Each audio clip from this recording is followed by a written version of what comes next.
Sam Seder, Emma Vigeland on the Majority Report. Always a pleasure to welcome back to the program the executive editor of the American Prospect, David Dayen. David, always a pleasure. I say this every time you're on, but if folks are not, A, reading the Prospect on a daily basis, and then B, supporting the Prospect, they're making two mistakes in one. And you guys never have a paywall, which I love. It really just, people should go support the American Prospect because there's just less and less. There's both just less and less journalism that's happening these days. And even if there was a lot of journalism happening, what you're doing at the Prospect is amazing. So thanks for coming on. Thank you, sir. And the pleasure's all mine. You guys are doing and you've done this in the past where you have like these, I don't know what you call them, verticals or something like this, whether it was the day one agenda, whether it was, I mean, sure. You've rolled out a new one, how pricing really works. It is fascinating and also creepily timely because I assume you've been this has been in the works for a while with both the price fixing from RealPage, this algorithmic thing that was first reported by ProPublica about 2 or 3 years ago, and the FTC prepping a lawsuit against the largest alcohol distributing company in the country, which we had talked about inadvertently, I guess, a couple of weeks ago. We'll get to that in a moment. But let's start with a piece that you introduced it with, which is this dynamic where companies are figuring out they can basically price gouge based upon your profile. Yeah. So the overall issue looks at the many ways that companies have devised how they can maximize their revenue by increasing price. We saw this obviously over the last few years. And we think that sort of three things have come together as sort of a perfect storm for why this is happening. The first is market power, which we've seen over the last 40 years, industries becoming more and more concentrated. The second thing is technology. Companies have simply more information about their consumers, which enables them to target them in ways that uses their personal characteristics to change the price, sometimes individually change the price for each consumer. And then the third thing is the opportunity that was provided by the pandemic and the post-pandemic inflationary period that sort of unleashed a set of experiments on the public on whether it's dynamic pricing or what they call surge pricing, or things like shrinkflation, where you reduce the size of a package but keep the price the same, or things like the panoply of subscription pricing, which is, we kind of call it the inattention economy, where you're bombarded with so many subscriptions, you forget how many you have, and you just keep paying and paying and paying. There are all of these methods, and they're very sophisticated, they're very practiced, and they're very deliberate, that companies are using to basically use that information advantage they have over the consumer to gouge them. And this perfect storm has moved us into what we call in that piece an age of recoupment. How much of those three columns, and each one may contribute or may not, but the market concentration, and the algorithmic pricing and whatnot. I mean, certainly in the context of rent, that is a huge driver of inflation. But also, I mean, early on, I just remember in the wake of the pandemic, going to get my bike fixed and getting maybe it was just like an inner tube, and the guy was like, you know what, I can't get these inner tubes. Right. Because my distributor won't sell them to me because he says he doesn't have any. But I go on to Amazon, and just as an experiment, I put in there like 99. I want to get 99 of these tubes. and they had them, and he speculates, he's like, I think Amazon is just basically Bigfooting everybody, and that's a function of market concentration in terms of driving inflation.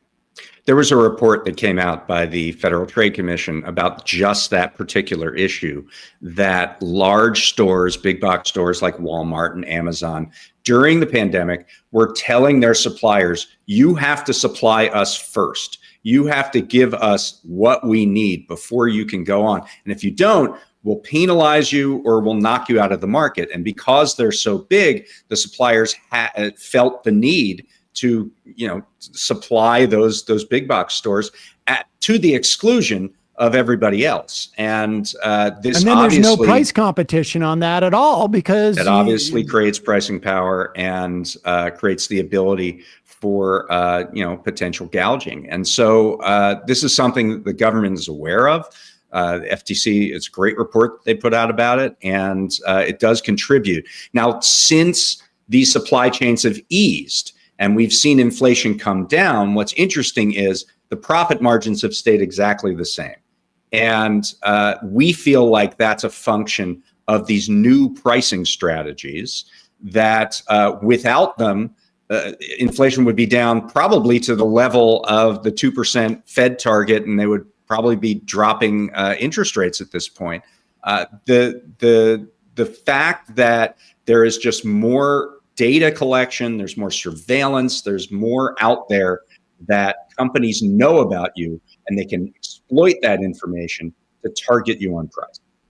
All right, and one of those, I mean, you did a deep dive, or at least the first of the deep dives, I guess, is this notion of one person, one price, this type of targeting of pricing, which essentially, it is a form of gouging, isn't it? Yeah, I mean, the technical term that economists use for this, and they don't necessarily use it in a bad way, but they call it first-degree price discrimination. This is personalizing pricing based on your particular characteristics or circumstances, and really based on your willingness to pay. And it's important to make a distinction between willingness to pay and ability to pay. Those are not the same things. Sometimes economists conflate them. They say, oh, well, this is just based on your ability to pay. So if you're poorer, you will pay less for the same product, and if you're rich, you'll pay more. And this is just a progressive system. That's not how it works. It's based on your characteristics, and some of them have nothing to do with income. One of the things, this is not in this piece, but in a future piece that we're going to write, is that Uber, it has been found by there was a study in Belgium where it sent two people out. They were coming from the same place. They were going to the same place. One of the phones had 84% battery. The other phone had 12% battery. The phone with a low battery was charged more. And you can imagine that that's because of the desperation of the situation. If you have a low battery, you better book that ride soon, or you're going to be stranded. And so those are the types of things that can happen. And it gets much, much more sophisticated as you go down the line. So this idea of first-degree price discrimination or personalized pricing, it really was sort of a pipe dream of economists forever. They want to maximize, company surplus and make sure that they're charging exactly what people are willing to pay, and differentiating it among people.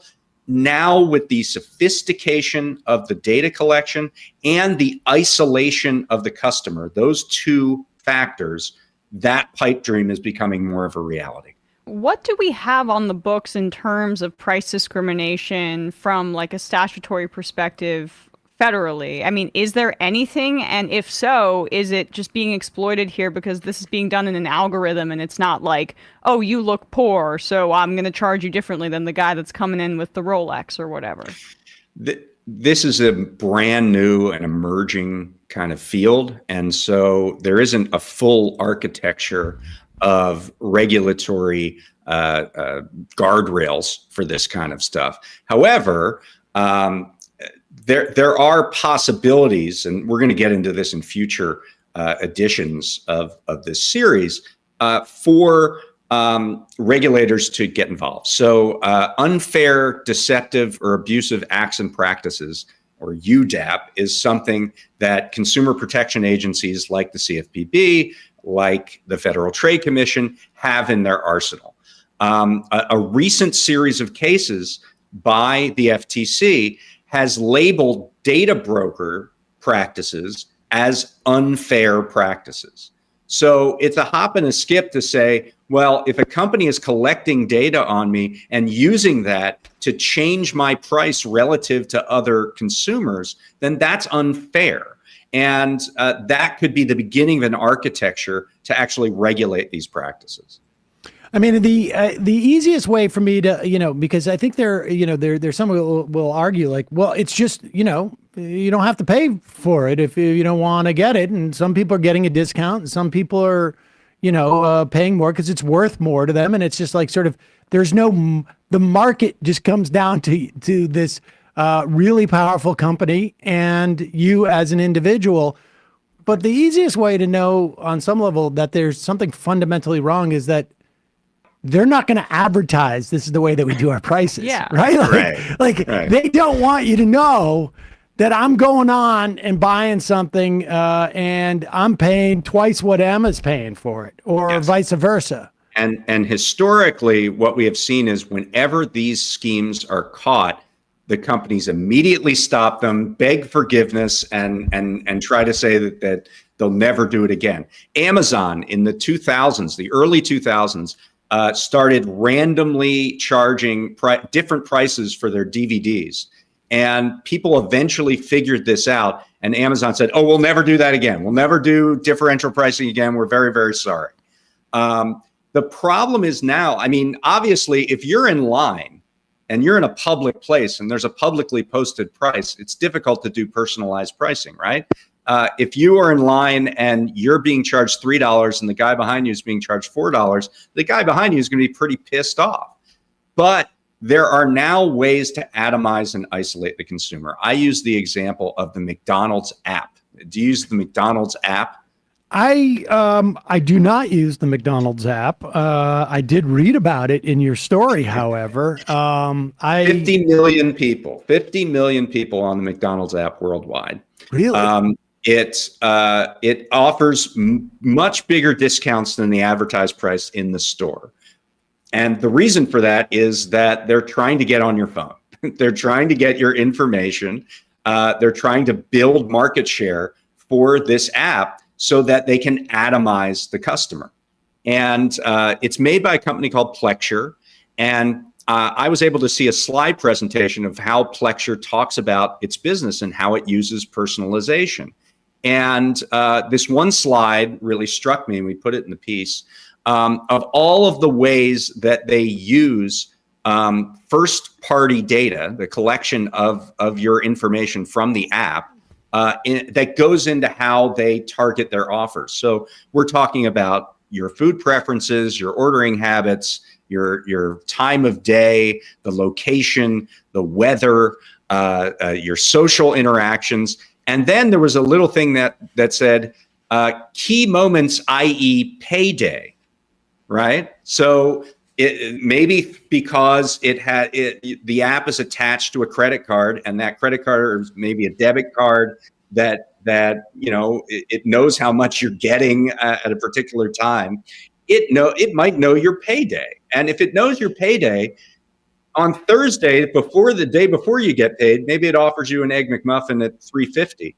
And then after you have some money in your pocket, the day after you get paid, maybe it offers you for $4.50. And that doesn't sound like a lot of gouging, but Plexure claims they have 500 million interactions with people every day.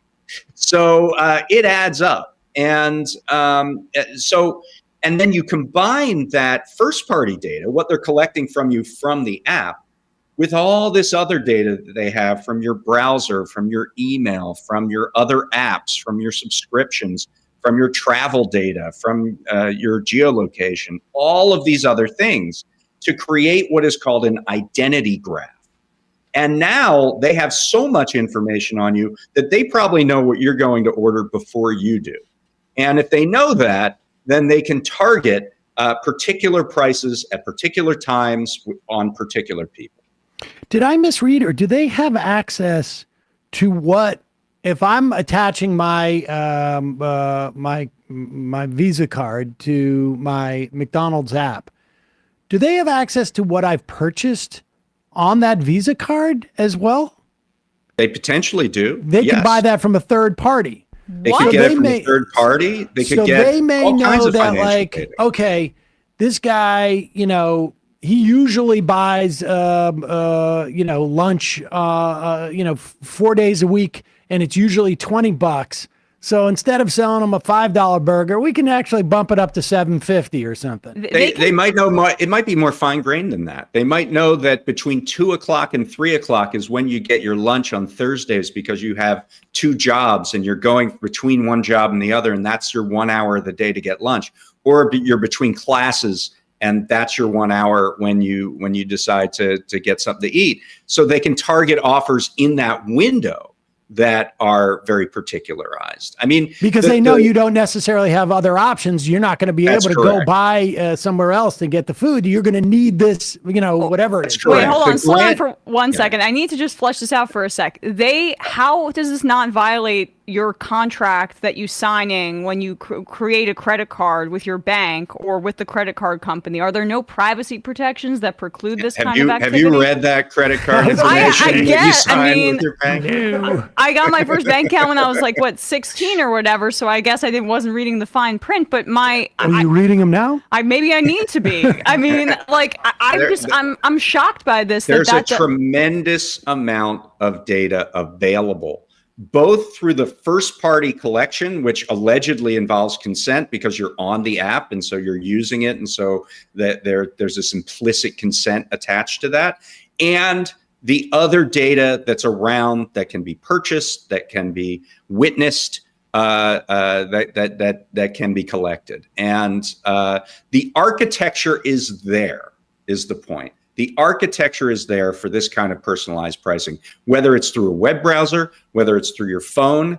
whether it's through your smart speaker, through your smart TV. I talk about that in the piece, that there are now these personalized ads and offers that are being sent directly through your television set. So there is no one price. There's just what you're getting through your television set. It might be different than the house next door to you. Walmart is currently trying to buy Vizio, which is the smart TV manufacturer. Why would a retailer want to buy a TV company? The reason is that Vizio has this smart task function, which is a streaming TV function, and Walmart can use that function to target and personalize ads. I guess I just was a little bit more, I'd like to think I'm cynical enough, but I had more expectations of your literal bank and finances. You've never bought something on a card and then started seeing ads for it? I have no idea. I mean, you'll notice it now. Now I'll notice it. Okay, sorry, keep going. I mean, the problem is that there's so much data out there that's available to be extracted that we don't know where it comes from. It could be that you were browsing that particular item before you bought it. It could be that you sent an email to somebody and said, "Hey, I just got this new coffee maker."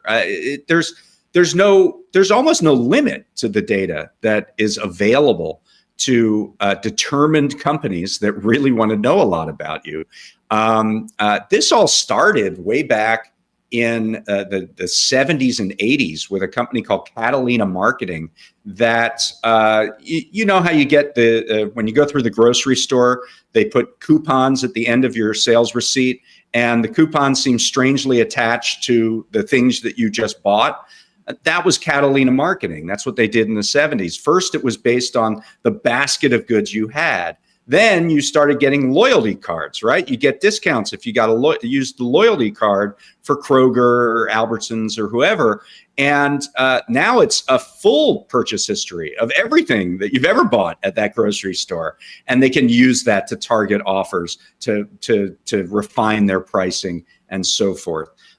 There's now digital versions of that. I know when I go to my Ralph's, there's this thing called the digital deal, where you can get a steep discount on a particular good, but you have to hit a QR code and get it onto your phone, and then virtually clip the coupon on your phone. So now they're on your phone, right? So now there's a whole other world of data they're available to get. This is the next frontier. This is where pricing is going, in my view. And I don't think government has fully caught up to the implications here.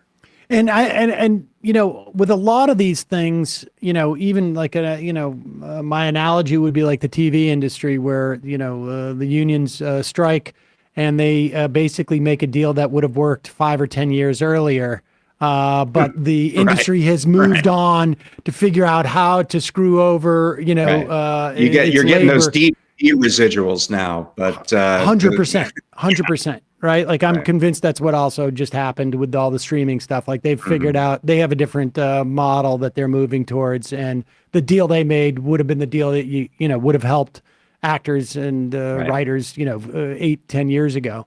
Right.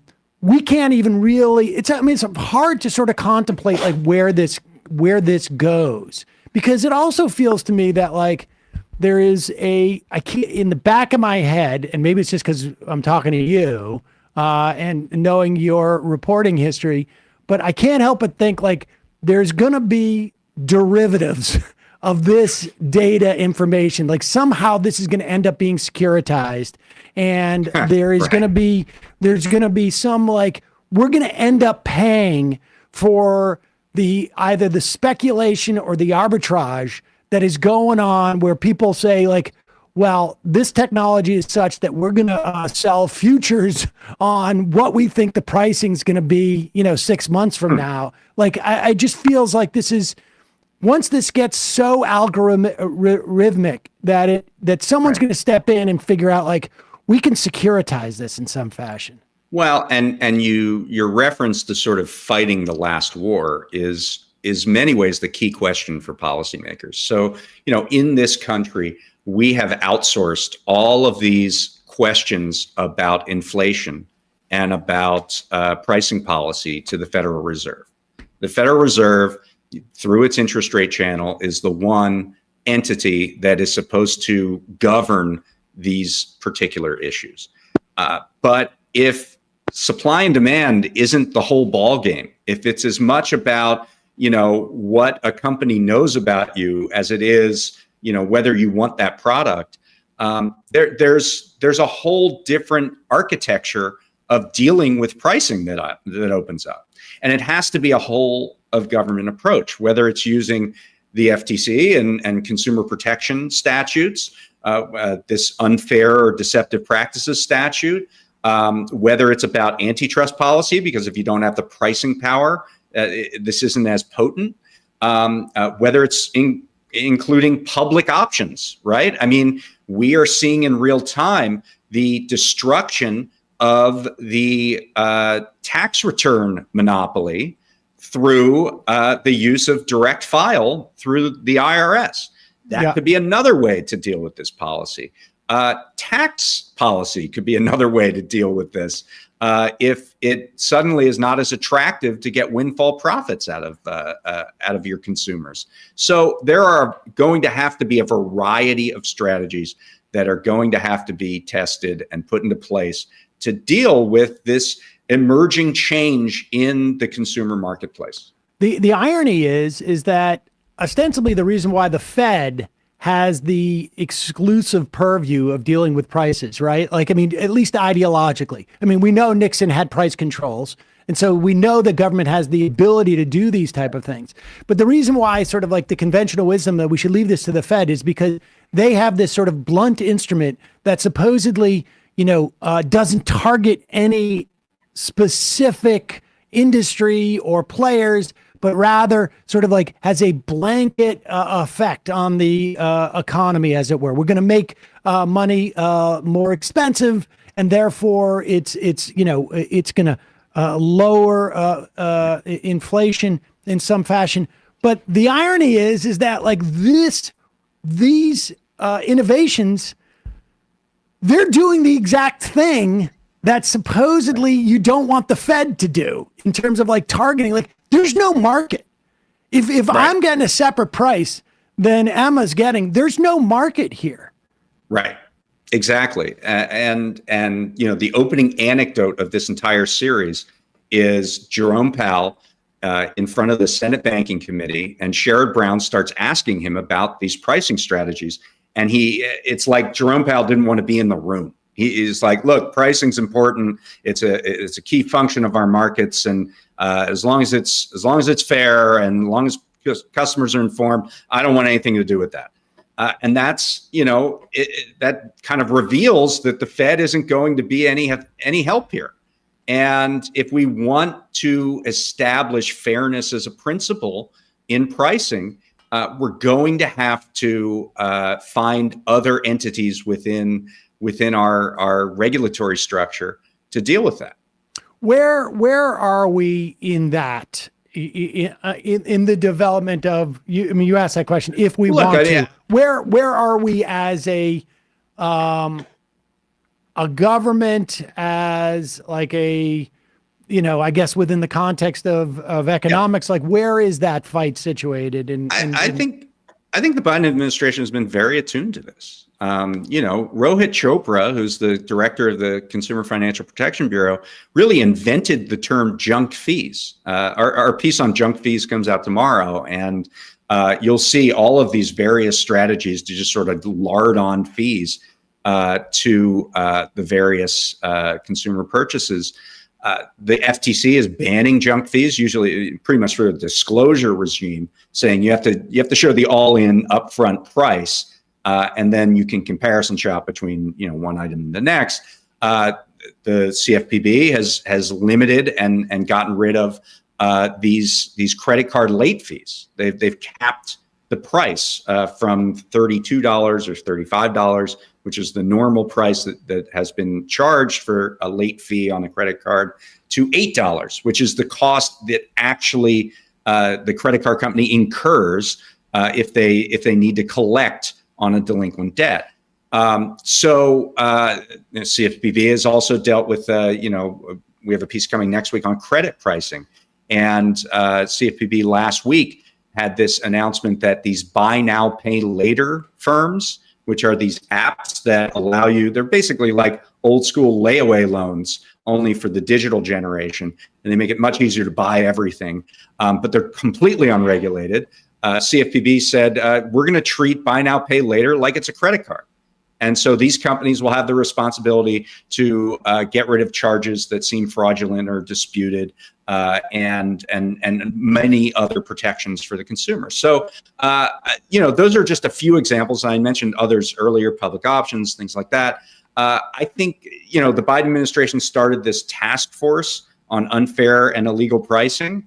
It's being co-chaired by Jonathan Cantor of the Antitrust Division of the Justice Department and Lena Khan of the FTC. I talked to Lena Khan for my story. We're going to have an interview later I believe next week, with Lena Khan about these issues.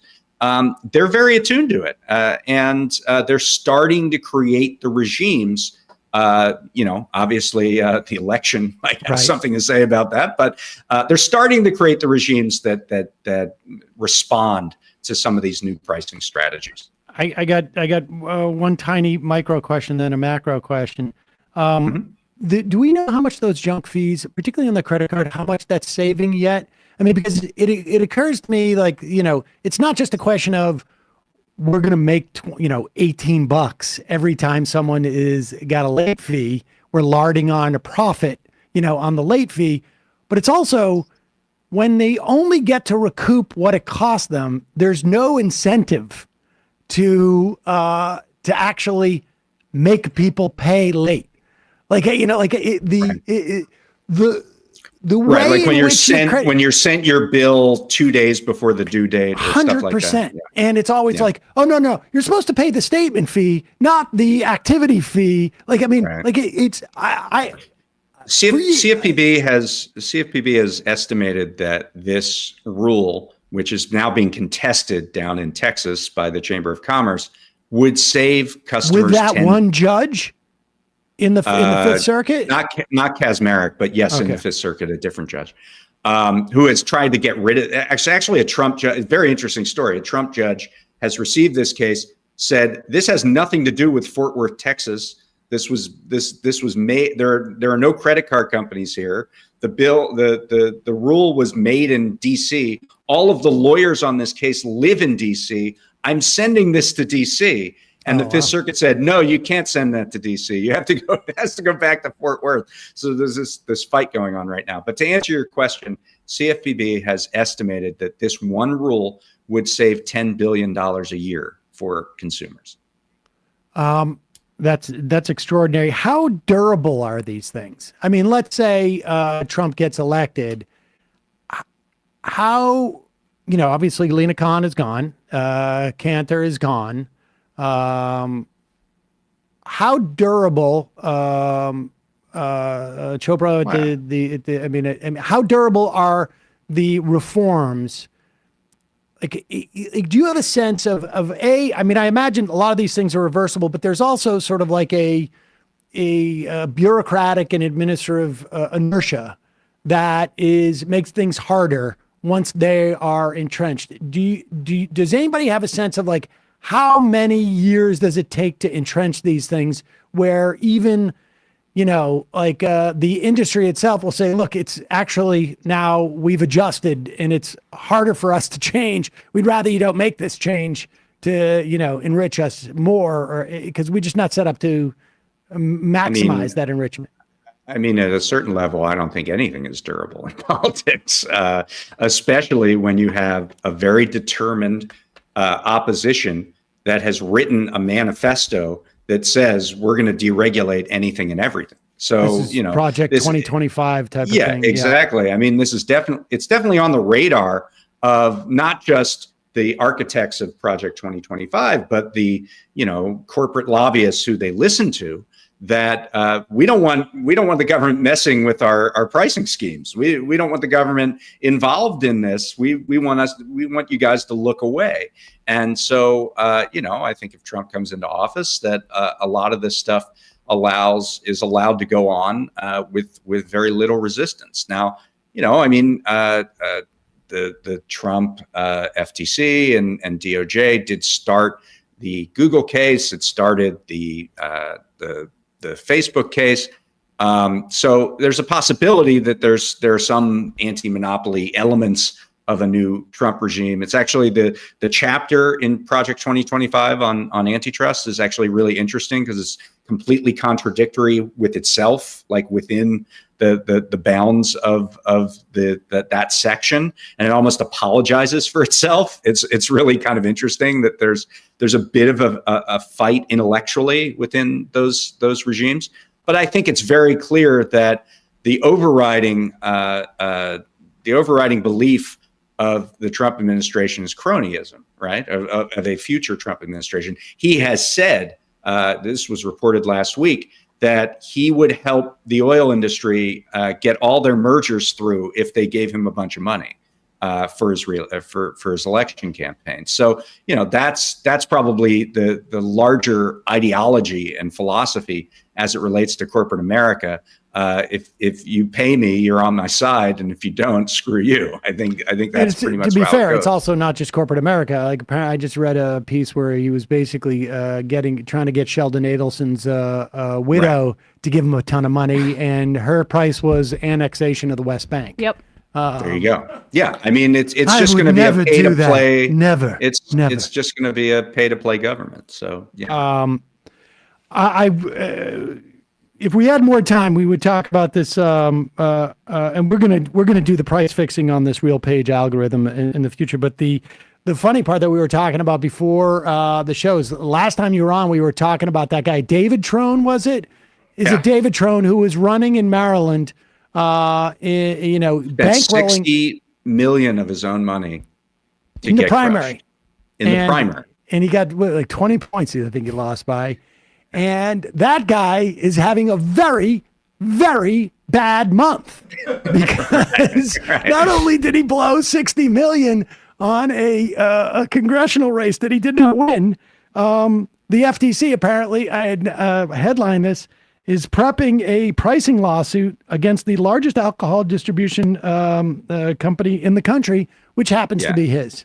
Well, they're going to prosecute against Southern Glazer, which is a distributor, but that distributor was working with the retailer Total Wine, which is Trone's company. So I see. Okay. it's kind of roundabout, but yes, I mean, he's very involved in that law, in that potential action, and we'll see if the company is named in the case. That is a tough month.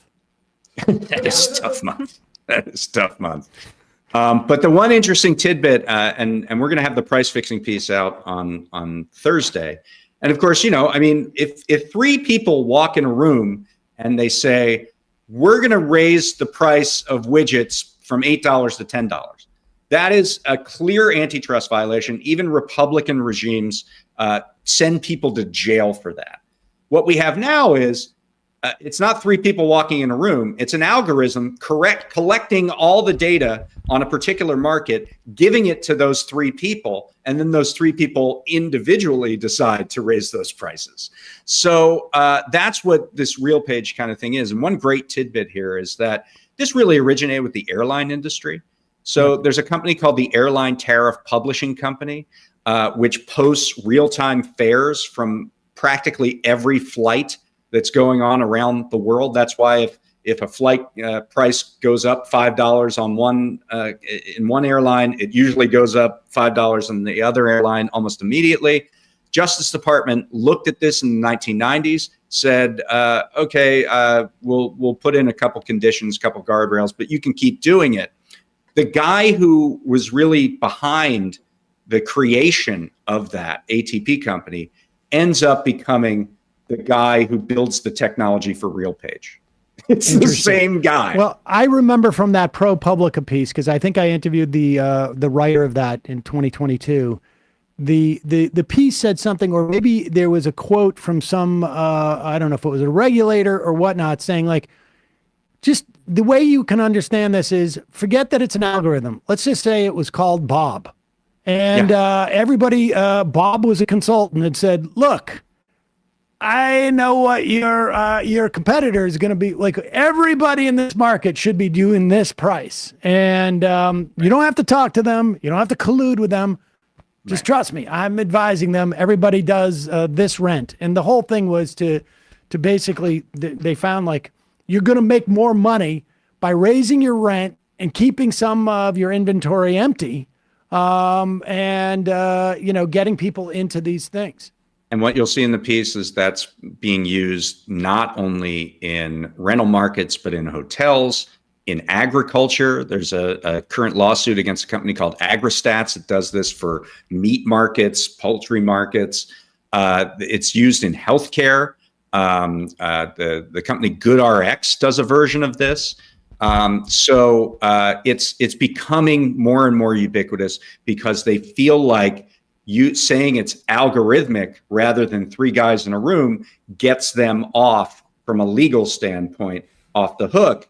And we have Lena Khan in this story saying, whether it's three men in a room or an algorithm, it's no different. There is no sort of algorithmic exemption from the antitrust laws. And I get one more question on this, and maybe you have a sense of it. And I haven't dug too deeply into this latest story, but the FBI was sent to this Cortland management, I guess it is.